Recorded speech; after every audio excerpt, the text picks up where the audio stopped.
Cell Health, reboot your body, omega-3 oil, extracted from algae, strong heart, sharp mind, healthier you. Sir మందసాల ఎంతకాలం పనిచేస్తారండి? నేను మందసాల ఒక 1 year work చేశాను. 1 year పనిచేస్తారు కదా. మందసాల టౌన్లోనే పోలీస్ స్టేషన్. టౌన్ కాదా? మండల హెడ్ క్వార్టర్. సరే, గున్నయ్య గారు కోవా తిన్నారా? గున్నయ్య గారు కోవా ఓకే సార్, అది మేకపాలతో చేస్తారని చెప్పి అది కొద్దిగా ఫేమస్. అక్కడ ఎప్పుడైనా మాకు ఎవరన్నా మా గెస్ట్ వస్తే అదే అడుగుతుంటారు. మేము ఎక్కడికి వెళ్ళి నా గెస్ట్కి అదే ఆఫర్ చేసేవాళ్ళం. అదే మంచిది సార్. ఓకే, తర్వాత మందసాల తర్వాత నర్సన్నపేట వచ్చాను సార్. నర్సన్నపేటలో కొద్ది రోజులు చేశాను 1 year. అది తర్వాత మళ్ళీ ఆ అట్మాస్ఫియర్ ఉన్నదని కాశీబొగ్గకి మళ్ళీ నన్ను వేశారు. మీకు చెప్పాను కదా, శ్రీనివాసరావు గాంధీ ఇష్యూ తర్వాత అక్కడ నన్ను వేశారు. అక్కడ నేను 4 years ఉండిపోయాను సార్ కాశీబొగ్గలో. మీకు అక్కడ ఒక పెక్యులర్ స్టోరీ ఇందాక చెప్పాను, పికెట్ అటాక్ చేసి పోలీసుకి వెళ్తేనే అక్కడ ఇంకో స్టోరీ జరిగింది. అక్కడ గనియా ఎర్రయ్య అని చెప్పేసి ఒక పెద్ద ఆయన ఉండేవాడు. పక్కనే సిగులపల్లి ఆదినారాయణ అని చెప్పేసి ఇద్దరు ఒకే ఊరు, నీలిభద్ర గ్రామం, పలాస మండలం నీలిభద్ర గ్రామంలో గనియా ఎర్రయ్య అని ఒక పెద్ద కుటుంబం. వాళ్ళకి సంబంధించిన డిస్టెంట్ రిలేషన్ అవుతారు సిగులపల్లి ఆదినారాయణ. వీళ్ళిద్దరు వస్తున్నారు. వాళ్ళకి రైవలరీ ఉంది. రైవలరీ ఉండడం వల్ల వీళ్ళు బజార్కి వెళ్ళి గనియా ఎర్రయ్య, సిగిలిపల్లి చిన్నబాబు, సిగిలిపల్లి చిన్నబాబు కొడుకు ఆదినారాయణ ఇద్దరు బజార్కి వెళ్ళి వస్తుంటే గనియా ఎర్రయ్య కొడుకు మన్మథరావు అని చెప్పి వీళ్ళిద్దరు వెళ్ళొచ్చి తోవ కాసి సిగిలిపల్లి చిన్నబాబుని మర్డర్ చేస్తారు. సిగిలిపల్లి చిన్నబాబు తండ్రి మర్డర్ అయినప్పుడు కొడుకు ఆదినారాయణ చాలా చిన్నవాడు అయినప్పుడు ఎంత వేడుకున్నా వీళ్ళు వదలలేదు, అక్కడ చంపేశారు. అప్పుడు వీళ్ళు వచ్చేసారు, వాళ్ళ మీద కేసు పెట్టారు. ఈ ఆదినారాయణ అనేవాడు అలాగలాగా అప్పటికి ఆయనకి 12 సంవత్సరాలు ఎంత, అక్కడ వాళ్ళ ఊరు నుంచి బ్రాహ్మణతర్లని ఒక విలేజ్కి వెళ్ళడానికి నడుచుకొని బజార్కి వెళ్ళి తెచ్చుకుని తోవలో వాళ్ళకి మట్టి రోడ్లో అది అయిందనమాట 2 గ్రామాల మధ్యలో. అది కక్ష పెట్టుకొని వాళ్ళ నాన్న చంపారని కక్ష పెట్టుకొని ఈ కుర్రవాడు ఆ కేసులో శిక్ష పడుతుంది ఏమని చెప్పేసి అన్ని రోజులు చూశాడంట. అని తర్వాత నాకు తెలిసింది ఆదినారాయణ కుర్రవాడు ఆ గనియా చెప్పాడు కదండి, అప్పుడు ఆయనకి శిక్ష పడలేదు, కేసు కొట్టేశారు. ఆ కేసు మర్డర్ కేసు. ఈ కుర్రవాడు ఏం చేశాడు, చిన్నప్పుడు వాళ్ళ నాన్నని చంపడం కల్లారా చూశాడు. అక్కడ చూసి దాన్ని తట్టుకోలేక ఇక్కడ నాకు కోర్టులో న్యాయం జరగలేదు, పోలీస్ స్టేషన్ దగ్గర న్యాయం జరగలేదని ఈయన తిన్నకి వెళ్ళిపోయి ఎవరి ద్వారా ఎప్పుడు చెప్పి అన్నంలోకి చేరిపోయాడు. ఆదినారాయణ తండ్రిని చంపేశారు కదా, కొడుకు చట్టం శిక్షించలేదని చెప్పేసి అన్నంలోకి వెళ్ళిపోయాడు. వాళ్ళు సపోర్ట్ తీసుకొని నీలిభద్ర నక్సలైట్లు అటాక్ చేస్తారని తెలిసి పోలీసులు పికెట్ పెట్టారు. అప్పుడు నక్సలైట్లు తీసుకొని వచ్చి వాళ్ళ ఇంటి పక్కన ఉండే వాళ్ళ తండ్రిని చంపిన వాళ్ళ మీద అటాక్ చేయించాడు. ఓకే, మీకు అర్థమైందా సార్? అటాక్ చేస్తే ఆయన తప్పించుకున్నాడు. మన్మథరావు అన్నాడు. ఎవరైతే ఫాదర్ చంపాడో ఎక్కువగా యాక్టివ్ చేసిన మన్మథరావుని ఆ రోజు అటాక్లో పోలీస్ హెడ్ కానిస్టేబుల్ దొరికి ఫైరింగ్లో ఎదురుకొని నిలబడిన హెడ్ కానిస్టేబుల్ చనిపోయాడు, కానీ మన్మథరావు మిస్ అయిపోయాడు. వీళ్ళందరూ నక్సలైట్ తీసుకుని వెళ్ళి అటాక్ చేసినా ఆయనకి సక్సెస్ అవ్వలేదు. అందరూ సక్సెస్ అవ్వకపోవడం వల్ల ఏం చేశాడు, మళ్ళీ నక్సలైట్లో ఉండి మరి ఇంకా లాభం లేదని చెప్పేసి అప్పుడు అందులో కేసు అయింది ఈయనకి. ఈయన కూడా మళ్ళీ బయటకు వచ్చాడు. బయటకు వచ్చేసి వీళ్ళు రిలేషన్ అవుతారు. ఎవరైతే ఫాదర్ని చంపాడో, అంటే ఫాదర్ చంపినా వీళ్ళ ఫాదర్ చనిపోయాడు ఎర్రయ్య, కానీ వాళ్ళ కొడుకు ఉన్నాడు. ఆ కొడుకే వాళ్ళ నాన్న, వాళ్ళ నాన్న ఈ కొడుకు ఉన్నారు, ఈ చనిపోయిన నాన్న ఈ కొడుకు ఉన్నారు. వాళ్ళ ఫాదర్ జనరల్గా చనిపోయాడు, వీళ్ళ ఫాదర్ ఏమో మర్డర్లో చనిపోయాడు. ఎప్పుడైతే నక్సలైట్లు ఇచ్చి ఈయన చంపడానికి వెళ్ళాడో ఆవిడ దొరకలే, మిస్ అయిపోయాడు. వీడు మళ్ళీ నక్సలైట్ల నుంచి మళ్ళీ లొంగిపోయి వచ్చేసి జనజీవన సేవంతో కలిసి వీళ్ళ బావ అవుతాడు ఆయనకి, బంధువు అని పిలుచుకొని వీళ్ళిద్దరు కలిసి ఫ్రెండ్ అయిపోయినట్టు కలిసి మరింత పాతకక్షాలను వదిలిసాం, కలిసి తిరిగేవాడు. మీరు చూడండి అక్కడ. అప్పుడు నేను మళ్ళీ ఎస్ఐకి వెళ్ళాను అక్కడికి, కాశీబొగ్గ ఎస్ఐగా ఉండేటప్పుడు ఒకరోజు ఈ మన్మథరావు వాళ్ళ ఫ్యామిలీ వాళ్ళు ఫోన్ చేశారు, సార్ మన్మథరావు రాత్రి నుంచి ఇంటికి రాలేదు, ఎక్కడ ఉన్నాడో తెలియట్లేదని. రాత్రి నుండి రావడం బట్టి ఇప్పుడు ఆదినారాయణ ఈయన కలిసే తిరుగుతున్నారు కదా, బండి మీద ఎప్పుడు కాశీబొగ్గ రావడం ఫ్రెండ్స్తో తిరగడం వెళ్ళిపోయాడు. ఆ మరుసటి రోజు వచ్చేసి నెక్స్ట్ డే వచ్చేప్పటికి ఆ చెరువులోని గేదెలు ఎప్పుడు వెళ్ళి చెరువులో తిరుగుతాయంట, కానీ ఆ చెరువులోకి వెళ్ళిన గేదెలని జంప్ చేసుకుని వచ్చేస్తున్నాయి. అక్కడ ఏదో తగులుతుంది వాటికి. వీళ్ళు కుర్రోలు వెళ్ళి చెక్ చేస్తే ఒక మోటార్ సైకిల్ ఉంది అందులో. మోటార్ సైకిల్ చూసేసరికి బయటికి లాగారు మోటార్ సైకిల్. సార్ ఇది మన్మథరావు మోటార్ సైకిల్ అని ఉంది. మాకు ప్రాబ్లం కదా, అరే మన్మథరావు మోటార్ సైకిల్ ఉంటే అమ్మ ఏదో జరిగిందని చెప్పేసి ఈ ఆదినారాయణ ఉన్నాడా లేడని చూస్తాడికి ఈ అబ్స్కాండింగ్ మీకు డౌట్ వచ్చింది. అప్పుడు ఏమైందని చెప్తే అప్పుడు మొబైల్ ఫోన్లో లేక సార్ అది ఇది మీకు అప్పుడు నేను చెప్తుంది ఎప్పుడంటే 2004 ఓకే, ఆ టైంలో. అప్పుడు శివధర్ రెడ్డి గారు మాకు ఎస్పీ గారు అయితే వెతుకుతుంటప్పుడు ఇంకేం చేయాలి ఏదో ఉంటుంది ఇక్కడ ఏదో జరుగుతుందని చెప్పి అప్పుడు బాగా పొలాలు వరిసేను ఉడుపులు టైం అంటారు కదా, మనం నాట్లు వేస్తాం ఆ టైం. పొలాలు చెరువులన్నీ నుయ్యలన్నీ కూడా నిండిపోయి ఉన్నాయి. ఒక దగ్గర ఒక మనిషిని ఈడ్చినట్టు డ్రాగ్ మార్క్ ఉంది ఒక ఈ పొలాలు నాట్లు వేసిన మళ్ళీ ఏదో జరిగింది. తిన్నగా అలాగా మా డాగులే వచ్చి తిన్నగా వెళ్తే ఆ నూతి దగ్గరికి వెళ్ళి ఆగింది.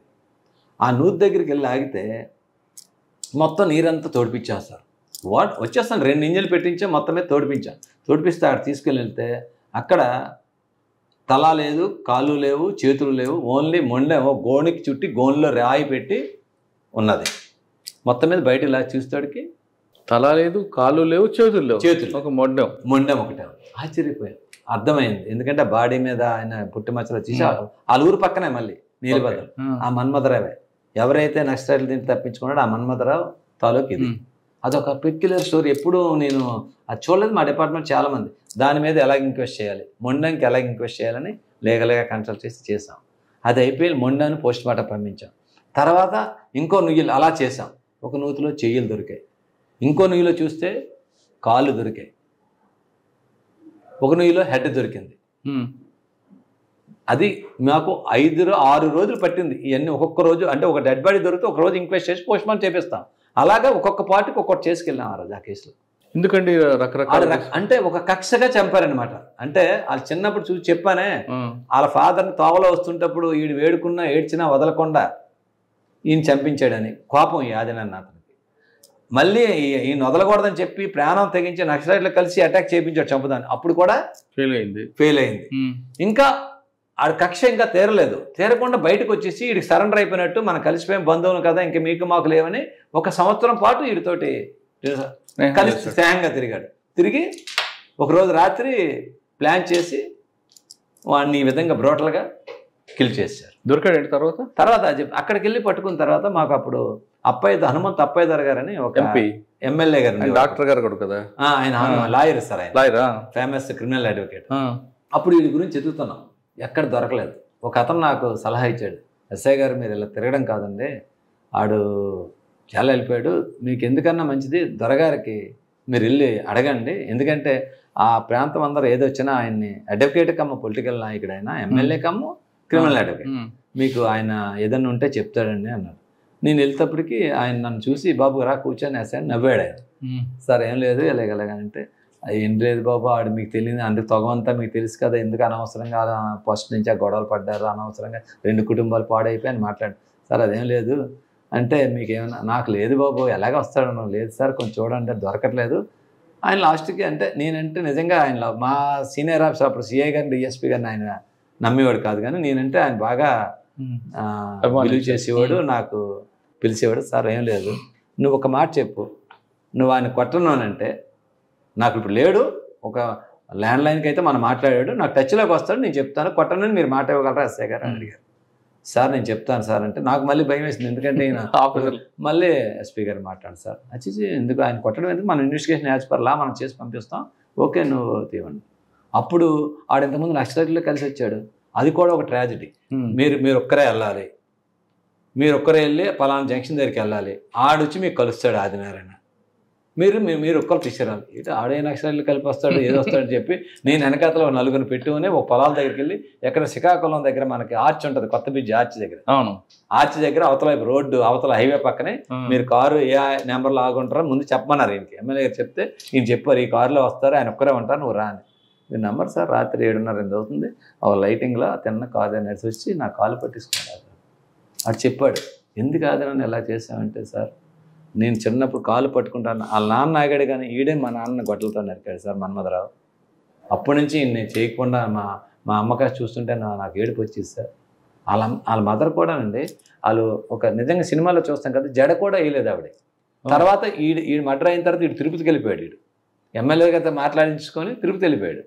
వాళ్ళ మదర్ అప్పుడు జడ వేసుకున్నదంట ఆవిడ. అంత ఎన్ని సంవత్సరాలు పట్టింది చూడండి, దగ్గర ఒక 15 సంవత్సరాలు ఆ విధంగా ఫేస్ చేసి, చిన్నప్పుడు 10-12 సంవత్సరాలప్పుడు తండ్రి మర్డర్ చూసి 25-26 ఇయర్స్ వచ్చిన తర్వాత ఆ తండ్రిని చంపినవాడిని చంపాడు. అంటే పాము పాక కన్నా వీడికి ఎక్కువ ఉంది చెప్పాడు, వచ్చి నాకు చెప్పాడు క్లియర్గా. అప్పుడు ఏం చేశాడు, ఎలా చంపావు చెప్పాడు. అప్పుడు నువ్వు దేంతో చంపావు, ఎడ్లు కట్టావు, అవన్నీ కలిపి ఇంకో చెరువులు వేసాడు. అవి తోడింది. మీరు చెప్పారా 6 చెరువులు తోడించారు. మీరు నమ్మరు. వర్షాకాలం నుయ్యిలు 6 ఒక పెద్ద చెరువులాగా ఉంటుంది, అందులో పడేసాడు. ఈ కత్తులు తప్పంచా ఒకటి వేప, అవి కూడా దొరికేసాయి. నిజంగా అది ఒకటి నాకు సాటిస్ఫై. ఆ కేసు చూశాక ఎలా చంపాడట, ఇంకొక పెక్యులర్, వీడికి ఒక ఫ్రెండ్ ఉన్నాడు, వాడొచ్చి మాకు ఇంక్వెస్ట్లోను ఆడే ఒక పెద్ద మనిషిలా తిరిగాడు. ఎవడు ఈ మనిషిని చంపినాడే, ఈ 5 చేసినప్పుడు వాడే. వీడికి ఆ ఊరోడు కాబట్టి ఫ్రెండ్ అంటాం సార్, అన్యాయం సార్. వీడికి ఫ్రెండ్, వీళ్ళిద్దరు ఫ్రెండ్స్ కదా, వీళ్ళిద్దరు కలిపి ఆడు ఉండేవాడు. మటర్ కేసులు కూడా ఉన్నాడు. ఆడు మాకు పంచాయతీదారులుగా యాక్ట్ చేశాడు. మళ్ళీ చెప్పడం అదొక పెక్యులర్. మళ్ళీ తర్వాత ఆయన అరెస్ట్ చేసాం. వీడు వచ్చిన తర్వాత చెప్పాడు ఏమేమి జరిగింది, ఎవడు పట్టుకున్నాడు, ఎవడు ఆడు ఒప్పించుకున్నాడు జరిగిందని. అది ఒక కేసు. కానీ కరెక్ట్ మీరు మాట్లాడారు కదా సార్, చంపిన తర్వాత ఒక్కొక్క పార్ట్ ఒక్కొక్క నుయ్యిలో వేయడం అనేది అది అంతా ఆడికి దొరకకూడదని రాయలు కట్టేసాడు సార్. ఆడు రాయలు కట్టేసి వేసాడు. కరెక్ట్, బాడీని మొత్తం వేయకుండా పార్ట్ కసి అలా చంపాలని చెప్పి నేను అడిగాం, ఎందుకు అంత మోటలుగా అంటే, సార్ ఇంకా మామూలు చంపకూడదు సార్, మా నాన్నని మీకు తెలియదు సార్, నేను కాలు పట్టుకొని ఏడుస్తున్నాను, కాలుతో తన్నేసాడు సార్, నేను పొలంలో తుల్లిపోయాను సార్. అప్పుడు ఆడు 12 సంవత్సరాల బాయ్. అప్పుడు సార్ ఇప్పుడు మీరు అడగలేపారా, ఇదే మన్మథరావు రాజనారాయణని మన్మథరావు కొడుకు మళ్ళీ పొగ పెట్టుకున్నాడు. అదే నేను అడిగాను. ఆడు అన్నాడు సార్, మీరు చంపించండి సార్, నేను వెంకటేశ్వర స్వామి దగ్గరికి వెళ్ళిపోయాను సార్. వెళ్ళిపోయాడు చెన్నై ఎక్కడికి వెళ్ళిపోదాం అనుకున్నాడట. అక్కడ తిరుపతిలో గుండు కొట్టించుకున్నాడు. తిరుపతి వెళ్ళిపోయి చెన్నై సైడ్ ఎక్కడ పనికి వలస వెళ్ళిపోదాం అనుకున్నాను సార్, ఇంకా నాకేముంది సార్, నా జీవితం లేదు ఇంకా అలాగా అనుకొని వెళ్ళిపోతే, దొరగారు నీకేం అవ్వదు రా అని చెప్పి నాకు పిలిచారు సార్, మీ గురించి చెప్పారు సార్, కొట్టర్లేని కానీ అంటే వచ్చాను సార్, మీరు చంపేయండి సార్, తప్పు అన్నీ చెప్పారు సార్. తర్వాత కన్విక్షన్ వచ్చిందండి. ఆ కన్విక్షన్ అంటే కేసులో ఈలాలు మళ్ళీ కాంప్రమైజ్ అయిపోయారు. ఇప్పుడు ఉన్నాడు మన్మథరావుకి అన్నయ్య ఉన్నాడు, తేజేశ్వరరావు అని చెప్పేసి. చౌదరి తేజేశ్వరరావు కాదు కదా, తేజేశ్వరరావు కాదు, గనియా తేజేశ్వరరావు అని వీళ్ళ అన్నయ్య ఉన్నాడు. ఆయన కొంచెం ఈ తమ్ముడు పార్టిసిపేట్ చేసి అన్నయ్య లేదు, అయిపోయి 2 కుటుంబాల్లో ఈడు చంపుకున్నాడు మీ నాన్నని, నువ్వు వీళ్ళు చేస్తావు ఇప్పటికైనా కలిసి ఉన్నాడు ఏదో వాళ్ళు మాట్లాడుకున్నారని విన్నాను. తర్వాత నాకు ఇప్పటికి తగ్గిద్దా ఇంకొంత కంటిన్యూ? మరి ఇప్పటికైతే ఆదినారాయణ వాళ్ళు అక్కడ ఉన్నారు, కానీ నాకు తెలిసి 2 ఫ్యామిలీస్కి కూడా దాని టేస్ట్ చూస్తారు. ఎక్కడి వరకు వెళ్ళిపోయారు చూసారు కదా, మావోయిస్టులు తీసుకొచ్చి అటాకులు చేసుకున్నాం, అంతవరకు వెళ్ళిపోయారు ఆ ఇష్యూ. మీకు అర్థమైంది కదా స్టోరీ.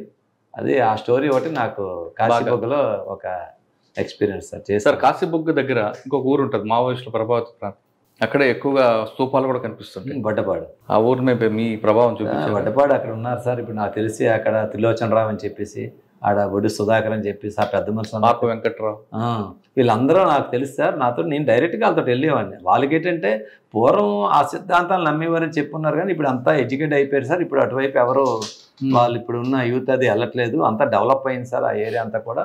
పూర్వం వాళ్ళు ఏంటంటే ఒక విధమైన ట్రాన్స్లో ఉండేవారు, వీళ్ళంతా మనకి భూస్వాములు బడాబాబులు మనకు న్యాయం చేయరని అంటారు. కానీ ఇప్పుడు ఆ పద్ధతులు మారే, పబ్లిక్గా ఎలక్షన్లో పార్టిసిపేట్ చేస్తున్నారు.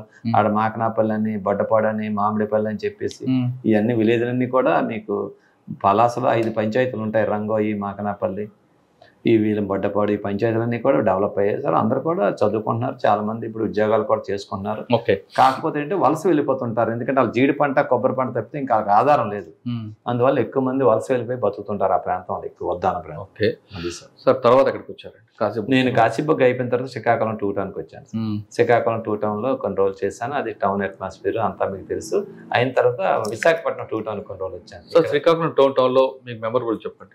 రౌడీజం కనిపిస్తుంటుంది, బలగా మీకు అక్కడ బలగా అక్కడ రౌడీజం ఉన్నారు సార్. అక్కడ ఆర్మర్ డెకాయిటీస్ అవి మీకు పులిటి తాలాడని చెప్పేసి క్రిమినల్ గ్యాంగ్స్ ఉంటాయి సార్. మీకు అక్కడ హాస్పిటల్ పక్కనే మీకు శాంతినగర్ కాలనీ అవి ఉంటాయి. ఆ పక్కకు వచ్చి కొన్ని గ్యాంగ్స్ ఆపరేట్ చేశాయని చెప్పేసి మేము ఉంటప్పుడు కూడా 2-3 అటెంప్ట్లు చేశారు, గొడవలు అయ్యి. వాళ్ళని మీకు ఆ పులిటి తాళాల్లో చాలామంది అలా ఒక ప్రొఫెషనల్గా ఒక గ్యాంగ్ నైట్ అయితే ఒక బ్యాచ్ బయలుదేరి వెళ్తుంటారు. ఆ గ్యాంగుల విషయంలో ఒక 2-3 ఇష్యూలు వెళ్ళాం ఆ విలేజ్లో. అక్కడ ఏంటంటే ఈ క్రిమినల్స్ అందరూ కూడా రేపు పొద్దున్న దొంగతనం చేయకుండా వాళ్ళందరినీ పోలీస్ స్టేషన్ దగ్గర పడుకోబెట్టడం, వాళ్ళు ఎవరు ఆబ్సెంట్ అయ్యారు లేయడం, అక్కడ ఉన్న లోకల్ అక్కడ ఎస్ఐ గారు అలా చేస్తుండేవారు. ఈ రోజు మీ స్టేషన్లోనే ఎవరు మేము మిస్ అయ్యారని చెప్తే ఆడి నేరం చేసి ఉంటారని మాకు ఐడెంటిఫై అయ్యేది. కానీ సమ్మర్లో వాళ్ళు ఎక్కువ ఏంటంటే వాళ్ళు రెల్లి కమ్యూనిటీ అవ్వడం వల్ల వాళ్ళు ఎక్కువ తోటలు కొనుక్కొని సమ్మర్లో మామిడి తోటలోకి వెళ్ళిపోతారు. దాన్ని అడ్వాంటేజ్గా తీసుకొని పగలంతా తోట పని చూస్తారు, రాత్రులు దొంగతనాలు వస్తుంటారు. ఆ విధంగా వెళ్తుంటప్పుడు మీరు నెంబర్ మాకు ఒక సీన్లోను ఒక చిన్నబాడం అని కాశీబొగ్గల దగ్గర ఒక విలేజ్ ఉండేటప్పుడు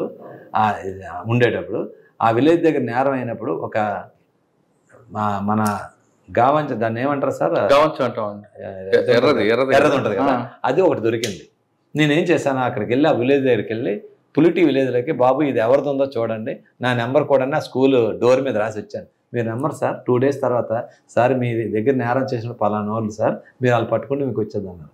ఆడు ఫోన్ చేశాడు ఒక అతను, అప్పుడు మొబైల్ వచ్చాయి, నా ఫోన్ చేశాడు 2 townలో వెళ్ళి పట్టుకుంటే అప్పటికి ఆడు మొత్తం సార్ మా బ్యాచ్ అంతా ఏమైనా చేసాం సార్. శ్రీకాకుళంలో మనకి ఇక్కడ అడపాక అని విలేజ్ ఉంటుంది, అదపాక అది సెటిల్మెంట్ ఏరియా. వాళ్ళ మూమెంట్ ఎక్కువ శ్రీకాకుళం ఉంటుందా చుట్టుపక్కల ఉండేది? వాళ్ళు ఎక్కువ ఇప్పుడు హైవేకి వస్తారు సార్, లారీ ఎక్కిపోతారు, లారీ ఎక్కిపోయి హైవేలోనే ఏదో ఒక విలేజ్ దగ్గర దిగిపోయి హైవే పక్కన ఉన్న విలేజ్ల మీద వాళ్ళు ఏంటంటే బాగా ఫిట్గా ఉంటారు, షార్ట్లు వేసుకుంటే ఈ పంచిన లింగిని ఇలా కడతారు కదా, ఫిట్గా కట్టేసుకొని ధన్మని వస్తారు. అవసరమైతే మనం ఆ టైంలో పట్టుకుంటే అటాక్ కూడా చేస్తారు మనకి. సార్ అప్పుడు ఒంటికి బయలుదేరేటప్పుడు అంటే మనం ఎవరైనా క్యాచ్ చేస్తే మనకు దొరకకుండా అది కూడా చూసాం సార్. బయటికి వెళ్ళేటప్పుడు కోడిని కోసం వెళ్తారా? మరి అది అన్ని మా సీనియర్స్ అనేవారు, కానీ నేను ఎప్పుడు ఫిజికల్గా చూడలేదు, ప్రాక్టికల్గా అలా అన్నాం కానీ విన్నాం కానీ చూడలేదు అది. కానీ వెళ్ళడం మాత్రం గ్రూప్ లారీ ఎక్కుతారు, లారీ ఎక్కి ఏదో జంక్షన్లో దిగుతారు, ధన్మని 1-2 ఇల్లు అటాక్ చేసుకొని ధన్మని వచ్చి మళ్ళీ ఎక్కి లారీ రోడ్డు మీదకి వెళ్ళిపోయి లారీ ఎక్కి మళ్ళీ తిరిగి వెళ్ళిపోతుంటారు. అది వాళ్ళ ప్రొఫెషన్. శ్రీకాకుళం తర్వాత వైజాగ్ 2 townకి వచ్చాను సార్. అక్కడ కొద్ది రోజులే కౌముది గారు మాకు కమిషనర్, ఆ కౌముది గారి టైంలో చేశాను. ఆ టైంలో నాకు మళ్ళీ ప్రమోషన్ వచ్చేసింది సార్. ప్రమోషన్ వచ్చి మళ్ళీ అక్కడ పలాసలో మున్సిపల్ ఎలక్షన్ చేశాను నేను ఎస్ఐగా. నన్ను కావాలని చెప్పి మనీష్ కుమార్ సిన్హా గారు అక్కడికి నన్ను వేయించారు సార్. ఆయన ఫోన్ చేశారు, నీ ప్రమోషన్ వస్తుంది కదా, are you willing to come to Kasibugga again అన్నారు. సార్ నేను చేతిలో వచ్చేస్తాను. రెండోసారి కాశీబోగ్కి మళ్ళీ సిఐకి వెళ్ళాను సార్. అప్పుడు మార్పు వచ్చింది ఆ ప్రజల్లో, మీరు చెప్పిన ఆదినారాయణ అందరూ ఎలా ఉన్నారు అప్పుడు? వాళ్ళు అప్పటికి కేసులు పడుతున్నారు, అదంతా రియలైజ్ అయ్యేవారు, మొత్తం మీద మారారు సార్. క్రైమ్ తగ్గింది అప్పుడు? క్రైమ్ అక్కడ ఏంటంటే సార్, మీకు కాశీబొగ్గల శ్రీకాకుళం నేను అక్కడ అబ్జర్వ్ చేసింది ఏంటంటే, నార్త్ ఇండియా నుంచి వచ్చేటప్పుడు ఆల్ ఎక్స్ప్రెస్ ట్రైన్స్ అన్ని కూడా అవుతాయి సార్. ఫస్ట్ ఏపీలోకి వచ్చిన తర్వాత అక్కడ అడ్వాంటేజ్ ఏంటంటే రైల్వే కాలనీస్ అవన్నీ ఉంటాయి. అక్కడ ఎంప్లాయీస్ పిల్లలందరికీ ట్రైన్ ఫ్రీ. మాట్లాడితే ఇటు వెళ్ళిపోయాడు వెళ్ళిపోతారు, కురద వెళ్ళిపోతారు, బెంగాల్లో వెళ్ళిపోతుంటారు, అక్కడికి మనకి బరంపూర్ వెళ్ళిపోతుంటారు. ఇంకిష్టం వచ్చినట్టు వరుస అక్కడ బెంగాల్ ఆ టౌన్లోకి వెళ్ళిపోవడం. ఈ రైల్వే కనెక్షన్ ఉండడం వల్ల ఇక్కడ వాళ్ళకి ఏదన్నా నేరం చేస్తే అక్కడికి వెళ్ళి షెల్టర్ తీసుకుంటారు, అక్కడ ఏం చేస్తే ఇక్కడికి వచ్చి షెల్టర్ తీసుకుంటారు. ఆ విధమైన అక్కడ క్రిమినల్ ఈజీ, అంటే డబ్బులకి నేను చూశాను 10,000కి మర్డర్ చేసిన కేసులు కూడా చూశాను సార్. అంత దారుణంగా వాళ్ళు చిన్న విషయానికే ఈ ఎంగేజ్ చేసుకొని చంపేస్తుంటారు వాళ్ళు. అలాంటివి చేస్తాం. చాలా ఆ రౌడీజం కూడా చాలా కంట్రోల్ చేస్తాను సార్. గట్టి కొట్టేస్తారు, అంటే మన అన్నకు చెప్పకూడదు కానీ మామూలు కాదు. శివధర్ రెడ్డి గారికి కూడా ఒకసారి అయితే ఆయన వచ్చి రౌడీలందరినీ ఫాలోయింగ్ చేయించి నేను ఎస్పీని, ఇక మా ఎస్ఐకి ఇన్స్ట్రక్షన్స్ ఇస్తున్నాను, మీకు బంద పెట్టేస్తారు చూసుకోండి. బంద అంటే తెలంగాణ బాగా తెలుసా కూడా అడిగారు అని చెప్పారు సార్. అంత ధైర్యంగా ఆ రోజుల్లో చెప్పారు. తగ్గి మారారు, గట్టిగా మారారు సార్. ఏంటంటే యాక్చువల్గా అక్కడ పేదరికం, కొన్ని దీని మీద నేరాలకి ఈజీ మనీ ఉన్నారు. గట్టిగా మనం ఫర్మ్గా చేసుకుంటే అక్కడ అది జరిగేది సార్. అది అక్కడ బాగా సార్. మందసాల గున్నయ్య గారు కోవ తిన్నారు, మరి పలాస జీడిపప్పు తిన్నారు. పలాస జీడిపప్పు సార్, క్యాజు వాళ్ళంతా కూడా క్యాజు బిజినెస్. అక్కడ పలాసలో కాశీబొగ్గలు ఉందంట సార్. ఆ బిజినెస్ చేయించేవాళ్ళు వర్కింగ్ కమ్యూనిటీ వీళ్ళే ఉంటారు సార్. అక్కడ పేదరికం అది బాగానే ఉంటుంది, రుచి బాగుంటుంది. క్యాజు అక్కడ మ్యానుఫ్యాక్చరింగ్ అక్కడే కదా సార్, బాగా పండడం అక్కడే, వాళ్ళు దాన్ని ప్రాసెస్ చేయడం కూడా అక్కడే, అక్కడ నుంచి ఎక్స్పోర్ట్ చేస్తుంటారు. ఓకే. తర్వాత ఎక్కడికి వచ్చారండి? కాశీబొగ్గల తర్వాత అయిపోయిన తర్వాత అక్కడ నుంచి అప్పుడు పూర్ణచంద్రరావు గారు నాకు పరిచయం సార్. పరిచయం వల్ల ఆయన కమిషనర్గా మళ్ళీ వచ్చారు ఇక్కడ విశాఖపట్నం. వచ్చేటప్పుడు జస్ట్ అనగా ఆయనకి కలవాలని ఒక బొకే తీసుకొచ్చి ఎలాగ వచ్చి బొకే ఇచ్చాను. ఏమైనా నువ్వు సిటీకి రావేయటని అన్నారు. అక్కడ నాకు ప్రాబ్లం ఏమైందంటే సార్, ఇలాగా నేను అక్కడ సీఏకి ఉంటేప్పుడు సోంపేటలో ఒక పెద్ద ఫైరింగ్ అయిపోయి పవర్ ప్లాంట్ ఇష్యూ జరిగింది ఎన్సీసీ. ఆ ఇష్యూ జరిగేటప్పుడు చాలా ప్రాబ్లం ఫేస్ చేశాను. ఎందుకంటే ఆల్మోస్ట్ నేను అప్పుడు మాకు సంజయ్ కుమార్ జైన్ గారు ఎస్పీ గారు ఉండేవారు. ఆయన ఉండేటప్పుడు అక్కడే మొత్తం నేను కాచిపోగా కానీ సోంపేట ఇష్యూలని నేను డైరెక్ట్గా నాకు ఇచ్చేశారు. మళ్ళీ ఫైర్ ఓపెన్ చేశారు మీరేనా? అక్కడ ఫైర్ అంతా మరి సార్ 112 మందిని పోలీసుని ఇంజూర్ చేశారు సార్. దారుణం కొట్టారనమాట. వీళ్ళు ఏం చేసుకున్నారంటే మా వాళ్ళది కూడా పోలీసు 1200 మంది ఉన్నారు. వాళ్ళు ఇంకా మరి ఎవరు అండర్ గ్రౌండ్ నుంచి వాళ్ళు ట్రైనింగ్ ఇచ్చి ఉన్నారో కానీ మీరు నమ్మరు, పోలీస్ సెంటర్లో ఉండే అదే ఆ ప్లాంట్ ఇనాగ్రేషన్కి ఆ కంపెనీ వాళ్ళతో ఇనాగ్రేషన్కి ఎవరు రాకుండా అది స్టార్ట్ చేపిస్తున్నారు. చుట్టూ ఒక చుక్కల్లా కనిపిస్తున్నారు. నేనున్నా ఫిజికల్గా అన్ని గ్రామాల నుంచి పోలీసుని సరెండర్ చేసుకొని ఆడవాళ్ళు మగవాళ్ళు నడిచి వస్తారు. ఇంటి ఇలాగ వచ్చేస్తారు దేనిగా, వాళ్ళ చేతిలో ఏమీ లేవు. అక్కడ దగ్గరికి వచ్చేప్పటికి ఆ మట్టిలోంచి ఒక్కొక్కరు పెద్ద పెద్ద స్టిక్కులు లాగారు. సినిమాలో లాగుతాం చూసారా, అంటే వాళ్ళు ప్లానర్గా ముందే పాతి పెట్టుకొని ఉంచారు. వచ్చి ఇంకా వాళ్ళకి మనకి లాఠీ చార్జీ అవ్వడం, అటాకులు చేసి ఏంటి సార్ మా దగ్గర ఉన్న క్రేన్ గార్డు ఆ దుడ్డిగారితో కొడితే 4 ముక్కలు అయిపోయింది అంతే. 110-12 మంది నాకు కరెక్ట్ లెక్క తెలియదు కానీ సార్ ఇంజూరీ అయిపోయారు పోలీసు వాళ్ళు, ఇంక్లూడింగ్ ఐపీఎస్ ఆఫీసర్లు కూడా దారుణం కొట్టారు అక్కడ. ఎవరండి ఐపీఎస్లు ఉన్నారు సార్. ఇప్పుడు మాకు మా అనంతపురం డిఐజీ మేడం గారే ఉన్నారు, ఇప్పుడు శ్యామ్ సుందర్ గారు అని ఇప్పుడు తెలంగాణకి వెళ్ళిపోయారు, ఆయన కూడా ఉన్నారు. ఇష్యూలు అందరికీ సార్, అందరికీ హెల్మెట్లు కూడా బ్రేక్ అయిపోయి చాలా ఇంజురీస్ అయిపోయి అందరికీ, అంత దారుణం కొట్టారు. అప్పుడు వాళ్ళని ప్రొటెక్ట్ చేసుకోవడం కోసం వాళ్ళు ఫైర్ చేయవలసి వచ్చింది. కొంతమంది అక్కడ ఆఫీసులు చేశారు, చేసేటప్పటికి అందులో చనిపోయారు కొంతమంది అక్కడ. అక్కడ నుంచి అప్పుడు అది ఆగింది. దాని తర్వాత మళ్ళీ ఎన్సీసీ ఆఫీస్ మీదకి వెళ్ళిపోయి తగలెట్టేశారు, చుట్టూ లోన గడ పెట్టేశారు, ఎంప్లాయీస్ని చుట్టూ అగ్గి పెట్టేశారు. పెద్ద ఒక ఇష్యూలా జరిగింది. సోషల్ బాయ్కి అట్లా చేశారు. పోలీస్కి మంచినీళ్ళు ఇవ్వలేదు, పోలీస్ ఫ్యామిలీ క్వార్టర్స్లో ఉంటే అటాక్కి వెళ్ళిపోయారు అక్కడికి. వాళ్ళు కూడా పిల్లల్ని ఎత్తుకొని ఫ్యామిలీలు పారిపోయారు. అదొక చాలా దారుణమైన ఇష్యూ. సార్ దీని వెనక మావోయిస్ట్ పార్టీ ఉందా అప్పుడు? వాళ్ళు ఉన్నారు అని కాదు కానీ మోటివేషన్ అయితే ఆ డైరెక్షన్లో పబ్లిక్ అంటే అక్కడ కొన్ని యాక్చువల్గా వాళ్ళకి సింపతి ఎదురైన గ్రామాలు ఉన్నాయి సార్ అక్కడ. వాళ్ళందరూ కూడా ఇందులో పార్టిసిపేషన్ ఎక్కువ చేశారు. లేకపోతే అంత రివార్డ్ 1000 మంది దాటిని పోలీసు మీద అటాక్ చేశారంటే చిన్న ఇష్యూ కాదు కదా సార్. మీరు చూడండి సార్, అందులో మీరు ఎంక్వైరీ దీంట్లో ఎదుర్కొన్నారా? సార్ అక్కడ ఉన్నాం, కానీ కాకపోతే అంటే మాకు మంచి సంజీవ్ కుమార్ జైన్ గారు ఆఫీసర్ సార్ బాగా డీల్ చేశారు. ఆయన ఇమీడియట్గా వెంటనే స్పాట్కి రావడం, అందరికి మాకు ధైర్యం చెప్పడం గ్రౌండ్ లెవెల్ ఆఫీసర్లకి, అదొకటే ఇష్యూ. సార్ అంతా ఫైర్ చేశారు, సరే క్యాజువాలిటీస్ ఉన్నాయి. ఎవరైతే ఫస్ట్ ప్రొవోక్ చేసిన వాడిని పికప్ చేశారా? సార్ ప్రొవోకేట్ చేయడం అంటే ఎక్కడ చేశారు సార్? అక్కడ ప్రొవోకేషన్ ఏం లేదు, కొట్టేస్తున్నారు, దొరికినట్టు కొట్టేస్తున్నారు, పోలీసుల్ని కొట్టేస్తున్నారు, కెమెరా లాక్కున్నారు, జీబులకు పగల కొట్టేస్తున్నారు, కాల్ చేస్తున్నారు, ఇంకేం లేదు. ఇంకా గత్యంతరం లేక మరి వాళ్ళు నేను చెప్పకూడదు, వాళ్ళు ఫైర్ ఓపెన్ చేసిన తర్వాత ఎంత టైంకి కంట్రోల్కి వచ్చిందండి? ఫైర్ ఓపెన్ చేస్తే కంట్రోల్కి ఇంకేం లేదు సార్. ఉండే వాళ్ళందరూ యాక్చువల్గా ఏంటంటే పోలీస్ అందరూ యాక్చువల్గా పరారు. మా వాళ్ళు చెప్తాను కదా, ఎందుకంటే అది ఒక విధంగా మా స్టాఫే మమ్మల్ని తిట్టారు. ఆఫీసర్లు మాకు చేతికి వెపన్ లేకుండా వీళ్ళతో దాపులు తిన్నారు, మాకు వెపన్ ఇవ్వలేదు. అప్పుడున్న ఎస్పీ గారు చేసిన మంచి పని ఏంటంటే వద్దు ఆయనకి మరి 438 కానీ ఓన్లీ ఆఫీసర్ చేతికే పిస్టల్ లాగా ఇచ్చారు, కానీ స్టాఫ్ చేతికి గన్లు ఎవరికి ఇవ్వాల. గన్లు ఇచ్చుంటే వీళ్ళు దెబ్బతింటే ఊరుకోరు కదా వీళ్ళు. అవును, అది పవర్ఫుల్ వెపన్ కొట్టిస్తే చాలా మంది చచ్చిపోతారు. అలాగైతే ఎవరికి ఓన్లీ ఆఫీసర్ల చేతిలో ఉన్నది. అది కూడా లాస్ట్లో వీళ్ళు ఇంకా తోకాసి వీళ్ళని అటాక్ ఇస్తారంటే వాళ్ళు ఫైర్ చేయవలసి వచ్చింది. ఫైర్ అయిన తర్వాత కూడా స్టార్ట్ అయిందా? ఫైర్ ముందు అవ్వలేదు సార్. మీరు కొట్టిన తర్వాత ఆగింది అప్పటికేనది. వాళ్ళు కొట్టేస్తున్నారు, ఫైర్ ఓపెన్ చేశారు. ఫైర్ ఓపెన్ చేసిన తర్వాత వాళ్ళు పడిపోయిన తర్వాత అప్పుడు వాళ్ళు వెనక జంకారు, ఇంకా అటాక్ ఇవ్వడం తగ్గిపోయింది.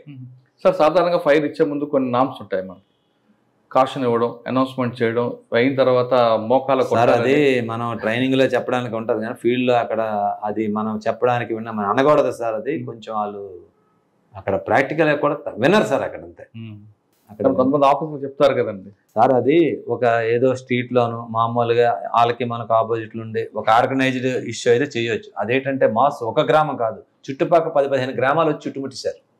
మీరు ఎన్ని వేల మందిని మీరు చేస్తారు? ఏ మెగాఫోన్ మీకు అక్కడ వినిపిస్తుంది? గాల్లో కాల్చాలని, మోకాలు కాల్చాలని అన్ని చెప్తున్నారు. అది ఒక ఎగ్జాంపుల్. మీరు చూసుకున్న తర్వాత పూర్ణచంద్ర గారు ఉన్నారు, సిటీకి వచ్చాను. వచ్చిన తర్వాత ఏమైనా సిటీకి నీకు బిల్డింగ్ లేదు అందరూ అడుగుతున్నారంటే ఎవరు ఇస్తారు సార్? మీరు ఇస్తారు? నీకు బిల్డింగే చెప్పాను, బిల్డింగే సార్ అన్న. అయితే ఒక అప్లికేషన్ రాసాను అక్కడ, మీరు నెంబరు 4 daysలో నేను రిపోర్ట్ అయ్యి విశాఖపట్నం. ఎక్కడ పోస్టింగ్ వచ్చిన ఆయన అన్నారు, నీకు పోస్టింగ్ ల్యాండ్ ఆర్డర్ ఇవ్వను, నాకు క్రైమ్ ఇంపార్టెంట్, నువ్వు CCSలో చేయాలన్నా. మీరు ఏ చేస్తే చేస్తాను. అక్కడికి వెళ్ళే కూరుకోవాలి. ఇక్కడ పోర్ట్లో అక్కడ బోత్రా కంపెనీ అనే ఒక పెద్ద స్టీవ్డోర్ కంపెనీ ఉంది. ఆ బోత్రా కంపెనీలో కోల్ స్కామ్ జరిగింది కదా, అందులో చాలా మంది పోలీసులు వాళ్ళు ఇన్వాల్వ్ అయ్యి ఉన్నారు. నీ మీద నాకు నమ్మకం, అది చాలా మంది మన పోలీసులను కూడా ఫిక్స్ చేసి పడేయాలి, ఎవరు తప్పు చేసిన వదలకూడదు, నీకు అప్ చెప్తాను నీ కేసు అని నాకు చెప్పాను. నేను చాలా నీట్గా చేశాను, ఇంక్లూడింగ్ మా స్టాఫ్ ఎవరన్నా వాళ్ళని కూడా అరెస్ట్ చేసాం ఆ కేసు. అవునా? ఎంతమంది? 2 పోలీసులు కూడా అరెస్ట్ చేశాను. అంటే SI ర్యాంక్ స్టాఫ్ కొల్లుడు అయిపోయారు. వాళ్ళ ఎవిడెన్స్ వాళ్ళ మీద దొరికింది. అప్పటికి అక్కడ జనరల్ మేనేజర్ ర్యాంకు, ఆ కంపెనీలో ఉండే వాళ్ళు అందరినీ అరెస్ట్ చేశారు. తర్వాత ల్యాండ్ ఆర్డర్ ఇచ్చారా? తర్వాత అక్కడ ఏం జరిగిందంటే సార్, ఇంకోటి ఆయన కూడా ల్యాండ్ ఆర్డర్ నాకు ఉట్నేవాళ్ళు అక్కడ గాజువాకలో. ఇక్కడ నేను క్రైమ్లో ఉంటుండగా ఇక్కడ అశ్విని మృదుల అని చెప్పేసి ఒక పెట్రోల్ బంక్ ఓనర్ కూతుర్ని అపార్ట్మెంట్లోకి వెళ్ళి థ్రోట్ కట్ చేసి ఒక ఇంటర్మీడియట్ చదువుతున్న గర్ల్ని చంపేశారు డే లైట్లో, ఉదయం 10:30-11. అయ్యో, ఆ కేసులో నేను క్రైమ్లో ఉండేవాడిని, అది 4th టౌన్ కేసు, అది వాళ్ళు చూసేవారు. కానీ సార్ కూడా నాకు పిలిచి చెప్పారు, వాళ్ళు ఎలా చేస్తున్నారు కాదు, నువ్వు కొంచెం డీటెయిల్కి వెళ్ళాలి, అప్పలేదు చాలా మనకు డ్యామ్స్ ఏమేది, డే లైట్లో ఒక అమ్మాయిని అపార్ట్మెంట్లో చంపిస్తే మనం మా పోలీసు ఇంకేం ఎవరికి జస్టిస్ చేస్తామని చెప్పి నాకు చెప్పారు. లేదు సార్ నేను చాలా దీన్ని చేస్తున్నాను.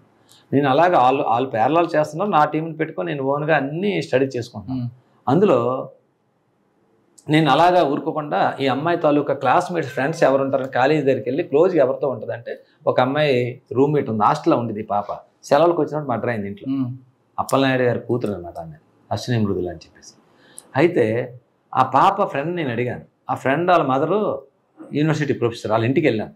పాప నీకు క్లాస్మేట్ కదా, నేను మఫ్టీ, క్రైమ్ అంటే నేను మఫ్టీలో ఉండేది, సివిల్ డ్రెస్లో ఉన్నాను. అమ్మ నీ క్లాస్మేట్ కదమ్మా, నీ క్లోజ్ ఫ్రెండ్ చనిపోయింది, ఇలా చనిపోయింది తప్పు కదమ్మా అంటే, అంకుల్ చాలా మంచిది అంకుల్, ఆమెకి బాయ్ ఫ్రెండ్స్ కానీ ఎవరితో మాట్లాడడం చాలా డీసెంట్గా ఉంటుంది అంకుల్, ఆ మృదుల నాకు మంచి ఫ్రెండ్, నా బాధ వేసి తినలేదు అంకుల్ ఇలాగని చెప్తుంది.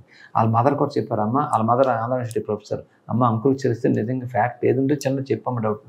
అంకుల్ నాకు ఏం చెప్పలేదు అంకుల్, ఒకసారి వాళ్ళ మదర్కి ఈ చిగుర్లు కట్ చేస్తారు లేడీస్కి జడకి, బార్బరు ఇంటికి వచ్చాడు.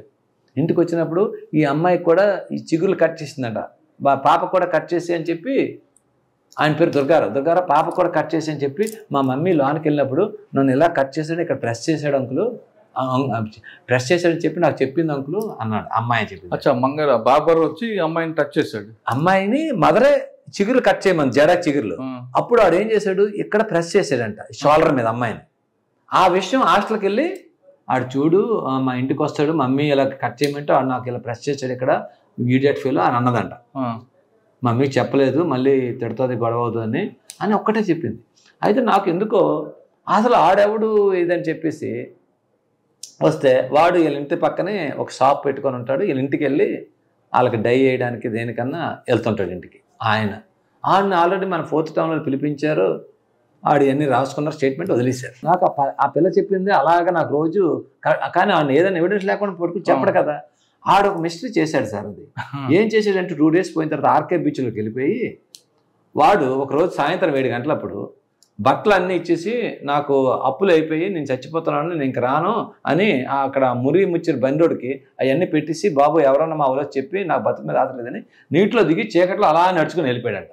అప్పుడు మన 3 town వాళ్ళకి అదంతా మురిమిచ్చినోడు చెప్పాడు, మిస్సింగ్ కేసు కట్టారు, చచ్చిపోయి ఉంటాడని. నాకు అర్థం కదా, అమ్మాయి వాళ్ళు చెప్పింది చచ్చిపోయి నేను చూస్తున్నాడు, డెడ్ బాడీ వస్తుంది కదా 1 or 2 daysలోను, ఆ డెడ్ బాడీ వస్తుందని చూసి, ఒకరోజు రాలేదు డెడ్ బాడీ. అది యాక్చువల్గా సముద్రంలోకి వెళ్తే అవర్స్లో వచ్చేస్తుంది వెనక్కి. అది 2 రోజులు రాలేదు, 3 రోజులు రాలేదు. అప్పుడు నాకు ఎందుకో డౌట్ వచ్చింది సార్. అప్పుడు ఆ టవర్ లొకేషన్కి వెళ్ళాను. టవర్ లొకేషన్కి వెళ్తే మా వాళ్ళు పుట్టడంలో ఏం చేశారు, ఈ షాపు ఇంటి పక్కనే షాపు, ఇంటి పక్కన షాప్ అని ఆడు వెరిఫై చేసి ఇక్కడే ఉంటాడు కదా, ఇదే టవర్ వచ్చిందని వదిలేశారు.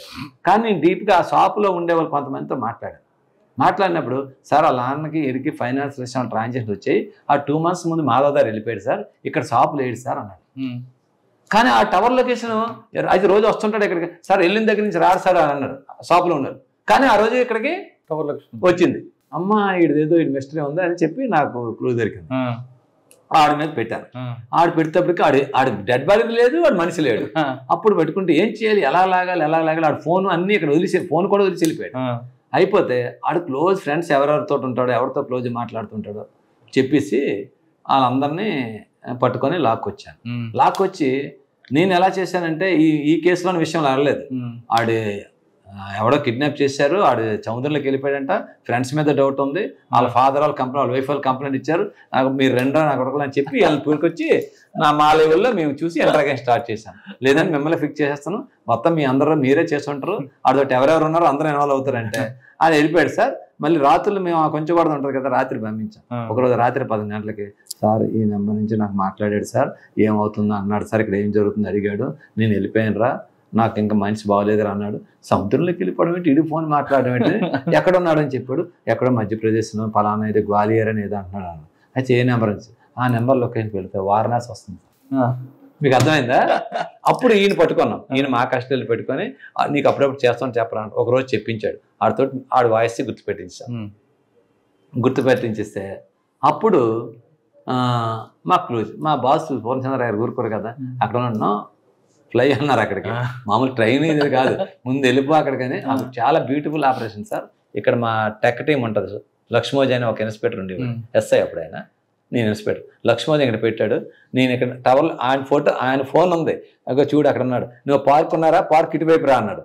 ఆడ తిరుగుతున్నాడు అక్కడ కాశీలోను, మేము ఆడడానికి అసలు ఆడ తిరుగుతున్నాం. మీరు నమ్మరు, ఒక దగ్గరికి వచ్చి క్రికెట్ మ్యాచ్ వస్తుంది, ఆడు క్రికెట్ చూస్తున్నాడు ఎలా పట్టుకొని, ఆడు మేము గుర్తుపట్టలేం కదా, ఇక్కడ ఆడు బాగా గుర్తుపట్టడం కూడా పట్టుకెళ్ళాము.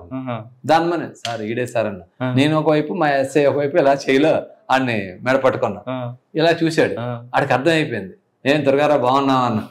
సార్ ఏడు సార్ అన్న. ఇలాగా మేము చెప్తున్నా, కారు పెట్టుకున్నాం మీకు దూరం, కారు పెట్టుకుంటాడు, కారు ఎక్కాడు, కారులో అన్ని చెప్పేస్తున్నాడు సార్. అవునా? అదే ఇంకా మేమే అడగలేదు, సార్ తప్పైంది సార్, నేను అలాగ అనుకోలేదు సార్, ఆ దొంగనా కొడుకు ఈడొక ఇద్దరిని పట్టుకెళ్ళాడు నర్సీపట్నం, ఆ యదోని చంపొద్దాని అని చంపేశాడు సార్, ఇది ఏదో ఆడు చెప్పేస్తున్నాడు. నేను వెంటనే మా సార్కి అక్కడి నుంచి మొబైల్గా కాశీ విష్ చేసాడు, ఇంకా నాకు ఫోన్ చేయలేదేటో అనుకున్నాను, నీ ఫోన్ వచ్చింది, తను ఏదో సినిమా వచ్చింది, ఆ సినిమా చూస్తాను ఇప్పుడు అన్నారు. సార్ డన్ సార్, వీడే సార్ అన్న, వెరీ గుడ్ అని అనుకున్నాను. తెచ్చాం మీరు నంబర్ సార్, ఎక్కడైతే ఏ అపార్ట్మెంట్లో చంపారో పూర్ణచంద్రరావు గారు సార్, ఆ అపార్ట్మెంట్ దగ్గర ఈయన తీసుకెళ్ళి ప్రెస్ మీట్ పెట్టారు. ఇప్పుడే ప్రెస్ మీట్లో మా టీంకి ఓపెన్గా 1 lakh అక్కడ మీడియా ముందు ఇచ్చాడు మాకు. సూపర్. అది ఎందుకు చంపాడండి వాడు?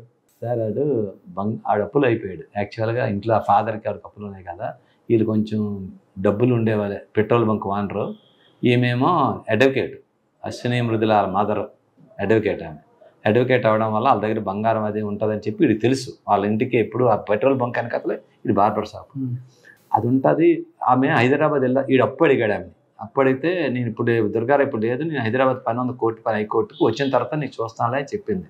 ఆమె హైకోర్టుకి వెళ్ళిపోయింది, అమ్మాయి ఒక్కరిది ఉంటుంది, ఫాదర్ బొంక దగ్గర ఉంటాడని చెప్పి వీడు తెలిసినాడు కదా, వెళ్తాడికి మంచినీళ్ళు అడిగాడు, అమ్మాయిని ఫిష్ చేసుకుని వెళ్ళిపోయారు. వెళ్తాడికి ఆఖరిది ఓపెన్ చేశారు, అక్కడ ఏం లేవు, ఓపెన్ లేపడం వల్ల ఇంక చెప్పేస్తానని చెప్పేసి ఆమె ఉంటే మెల్లం చైన్ అది లాగేసి ఆమెను ఇలాగ బ్లేడ్తో చాకుతో కట్ చేసి బాత్రూంలో పడేశారు. ఒక్కడేనా? ఇద్దరు, ముగ్గురు, ఈడుని ఇంకొక ఇద్దరు ఉన్నారు.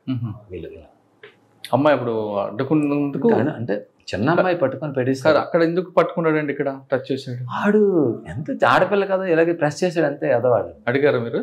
నేను తర్వాత అడిగాను, సార్ ఏదో మా అమ్మలు ఏం చేశాను ఇంటెన్షన్ కాదు సార్ ఏదో అన్నాడు. కానీ ఆ చిన్న పిల్ల ఇచ్చిన క్లూ సార్, నాకు ఎవరు క్లాస్మేట్, ఆ చిన్న పిల్ల ఇచ్చిన క్లూ, నేను చేసిన మిస్టేక్ మీ కేసు బ్రేక్ చూసారు. అదే నేను అందుకే నేను ఎప్పుడైనా సీన్లోకి వెళ్ళిపోయినప్పుడు కూర్చుండిపోతాను, ఎక్కువ దేని మీద ఏదో ఒకటి మనం సార్ ప్రయత్నించాలి. ఇలాంటి కేసులు చాలా ఉన్నాయి, చెప్తే మనకి అవ్వదు, చాలా కేసులు ఉన్నాయి చెప్పాను, అలాంటి కేసులు చాలా చేశాడు. నాకు ఏంటంటే అలాగుంటే మాత్రం ఎప్పటికైనా వచ్చేస్తుంది సార్. ఓకే, ఇప్పుడు చెప్పిన కేసు ఇంకా చెప్పండి. ఇప్పుడు నేను ఇక్కడ పూర్ణచంద్ర గారు ఇక్కడ ఉన్నారా, నేను ఇలా ఈ కేసులు చేస్తుంటప్పుడు గాజువాకలో ఎవరో ఒక నార్త్ ఇండియన్ గ్యాంగ్ వచ్చి తుపాకులతో తండ్రిని కొడుకుని వైపు నుంచి చంపి వెళ్ళిపోయారు. బంగారం రోబే తలార్వానిపాలెం అని ఉంది ఇక్కడ, గాజువాక పోలీస్ స్టేషన్ లిమిట్స్లో తలార్వానిపాలెం అని ఉంటుంది, ఇప్పుడు దువ్వాడ పోలీస్ స్టేషన్ అయింది. అక్కడ ఫాదర్ని కొడుకుని ఇన్ ఫ్రంట్ ఆఫ్ వైఫ్ని ముందు చంపేసి గోల్డ్ పట్టుకొని పారిపోయారు. ఆ కేసు అక్కడ వచ్చిన తర్వాత భార్యని కూడా చంపారు. భార్యని చంపలే, ఇంట్లోకి వెళ్ళారు, వెపన్లు చూపించారు, కమాన్ ఆడు హిందీలో మాట్లాడుతూ దేవో అని చెప్పేసి వచ్చిరాని తెలుగులో మాట్లాడి వాళ్ళ దగ్గర ఉన్నవన్నీ లాక్కున్న తర్వాత వీళ్ళు కొద్దిగా ఈ చనిపోయిన ఫాదరు కొడుకు ఇంకో కొడుకు కూడా ఉన్నాడు, ఈ కొడుకును ఈ ఇద్దరు కొడుకులు రివోల్ట్ అయ్యారు. వాళ్ళు రివోల్ట్ అయ్యేటప్పటికి ఫెస్టివల్ తోటి కొట్టిస్తాడు, తండ్రి కొడుకు స్పాట్ డెడ్ ఇంట్లో పట్టుకెళ్ళిపోయారు.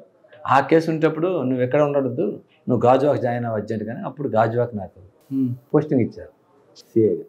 అక్కడికి వెళ్ళి చెప్తే మీరు నమ్మరు sir, after 1 year that gang caught. ఎలాగంటే ఇంక అప్పటి నుంచి ఒక టీం పెట్టుకున్నాం, ఫోన్ పెట్టుకొని ఇంకా వెరిఫై చేస్తూనే ఉన్నాం.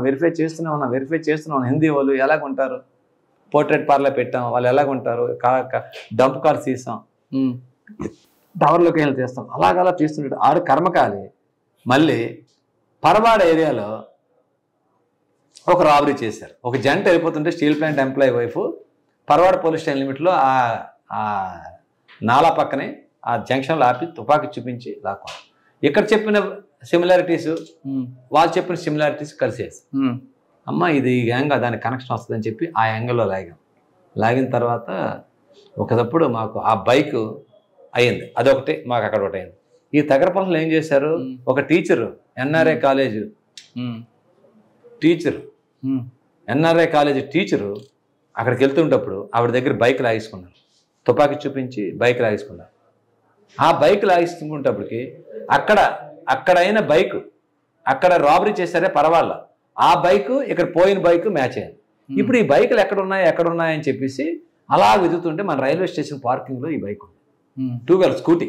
మనం ఈ స్కూటీ ఉంది, ఈ స్కూటీ మీద అఫెండ్ చేస్తారు, వాళ్ళు హిందీ వాళ్ళే, హీలు హిందీ వాళ్ళే, మనకు అక్కడ డబల్ మర్డర్ చేసింది కూడా హిందీ వాళ్ళని. మా బాగా వచ్చేసి మేము అక్కడ రైల్వే స్టేషన్ జంక్షన్ దగ్గర మా టీంని ఏం చేసాం, టీములు పెట్టి 2 రోజులు వాచ్ చేసాం. ఒకరోజు సాయంత్రం బండి పట్టుకున్నారు, వచ్చి బండి కోసం వచ్చాడు, బండి కోసం వచ్చారు, చుట్టుముట్టాం, ఫైర్ ఓపెన్ చేసాడు. సిటీలో వైజాగ్ రైల్వే స్టేషన్లో దట్ ఫెలోస్ ఓపెన్ ఫైర్. ఇంకా వెంటనే సెట్ అలర్ట్ చేస్తే వెంటనే వదలలేదు, ఒకటి పట్టించుకున్నాం. తర్వాత చేసి తర్వాత వాళ్ళు పట్టుకున్నాం. ఆఫ్టర్ 1 year ఆ గ్యాంగ్ని పట్టుకున్నాం. ఎందుకండి వీళ్ళని చంపారు? బంగారం కోసం సార్. ఎలా తెలిసింది వీళ్ళింట్లో బంగారం ఎంత ఉందని? ఎమ్మో ఏం లేదు, తాగేసి వెళ్ళిపోవడం, ఎక్కడ దొరుకుతాలని రాబరీ చేయడం. దగ్గర 10-12 రాబరీ కేసులు డిటెక్ట్ అయ్యాడు. ఎక్కడ వాళ్ళంతా యూపీ. అందులోకి సిఏఎస్ఎఫ్ కానిస్టేబుల్ నీరజ్ కుమార్ అని చెప్పేసి, అందులో గ్యాంగ్ మాస్టర్.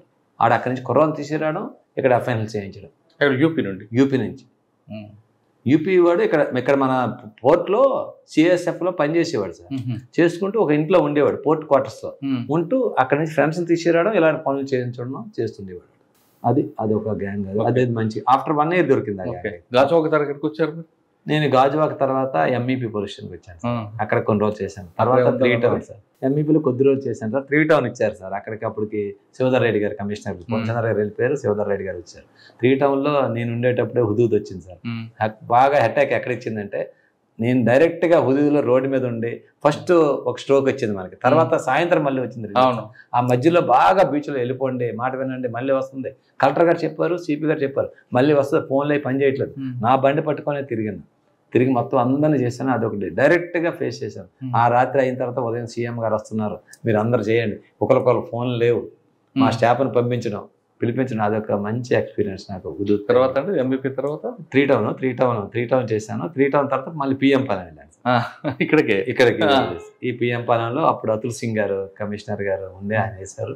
ఇక్కడ కొన్ని రోజులు చేశాను సార్. చేసిన తర్వాత అమిత్ గారు వచ్చారు, సిపి గారు. సార్ కూడా అప్పుడు ఐఎఫ్ఆర్ అయింది, అదేంది సార్ నేను ఎక్కువ రోజులు చేశాను, నాకు ఇంకా వెళ్ళిపోతానని చెప్పి అడిగి మరి ఇక్కడి నుంచి. ఎక్కడికి వెళ్ళారు? నేను అక్కడి నుంచి వెళ్ళిపోయి సిఐడికి వెళ్ళిపోయాను సార్. ఎంతకాలం సిఐడి అండి? సార్ సిఐడిలో ఒక 2 years చేశాను సార్. వైజాగ్ సిఐడి. తర్వాత అంటే తర్వాత సిఐడి వెళ్ళిపోయిన తర్వాత మళ్ళీ ఇంటెలిజెన్స్కి వెళ్ళాను సార్.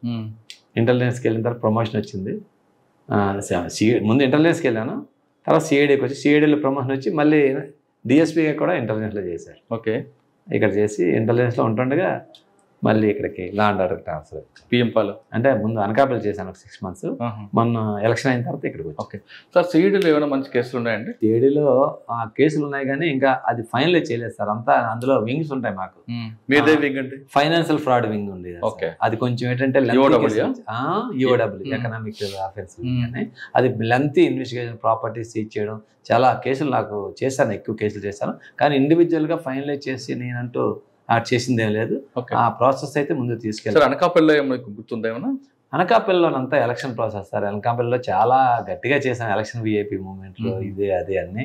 అక్కడ మొన్న మాత్రం చిన్న ఇన్సిడెంట్ ఏంటంటే, అక్కడ ఎక్స్ డిప్యూటీ సీఎం గారు బూడిముత్యాల నాయుడు గారు అదే గ్రామంలో మన ఎంపీ గారు సీఎం రమేష్ గారు వెళ్తేప్పుడు చిన్న రప్చర్ అయింది.